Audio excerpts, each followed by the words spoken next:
আসসালামু আলাইকুম guys, high সবাই, কেমন আছো? আশা করি সবাই ভালো আছো।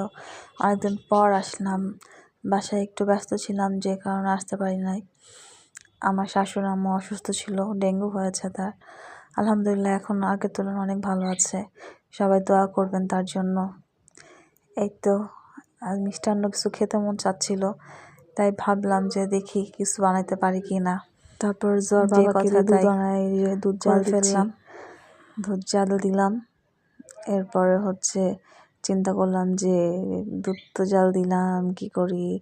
তার আগে আমি সেমাই ভেজে রেখেছিলাম আর কি, ঘি দিয়ে সেমাই ভেজে রাখছি যাতে করে দুধ সেমাই বানানো যায়। পরে জাল দেওয়ার পরে এখন ঢেলে দিব আর কি। এই তো কি সুন্দর একটা কালার, লালচা লালচা করে ভেজেছিলাম। আমার কাছে ভালো লাগে লালচা লালচা আর কি, কালারটা এরকম।